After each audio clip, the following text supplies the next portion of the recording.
tell us how you came to faith, and I'm sure that's going to lead into how you're doing what you're doing today. But Yes. yeah. Well, I was fortunate to grow up in a home where we were regular at church and learned facts about Christianity. But for me, that faith didn't really become personal until I was in dental school.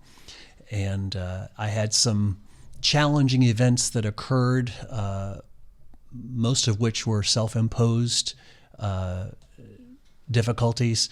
And at that time, as the Lord used circumstances to bring about a certain humbling, I also came in touch with a group of people at the Virginia Commonwealth University School of Dentistry, dental students, medical students, others, who had a certain vibrance, a certain excitement, a certain joy in their faith that I knew I didn't have. Mm-hmm. And over a period of time, God opened my eyes to the source of that joy, and that's when I came to Christ. And one thing that's interesting to me is, as I was graduating, I remember thinking, now that I've been entrusted with this amazing gospel, how can I spend my time working on teeth? There was this false dichotomy in my brain between physical health and spiritual health. I can either do dentistry or I can serve God.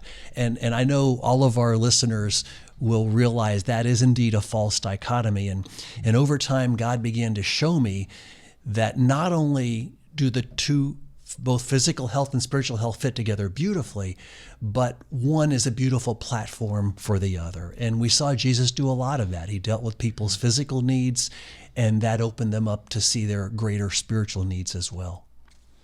So in that journey, obviously you became a dentist, started a practice, and along the way you started going on short-term trips.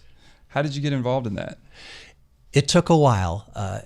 It was on my bucket list at some point, and I was probably around 40 or so before my wife Linda reminded me of that fact, and so I thought, well, I guess we ought to do a trip.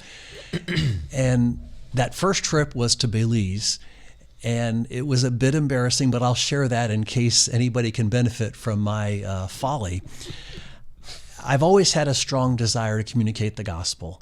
And as we got ready for this trip to Belize, I just had this vision of me pulling out that painful tooth and the patient jumping up and saying, wow, that was great. What must I do to be saved? I thought, yeah, people are going to come to Christ in Belize because of me. And as it turned out, the community that my wife and I served in was heavily Christianized already. We were serving almost all Christians. And one patient after another, I thought, darn it, they're already Christians. And that could have been my last trip. But then I got home and started reading this 2,000-year-old book that includes things like, show love to all men, especially those of the household of faith. And as often as you do this, to these, the least of my brethren, this you do unto me. So I came to the amazing conclusion that it was okay to minister to Christians too. And that's when the light kind of came on that mission trips, even though it's a great evangelistic opportunity, we are serving whoever sits in our chair, whether they belong to Christ or not. We're seeking to encourage them and point them to Christ, and God does as he sees fit through our efforts.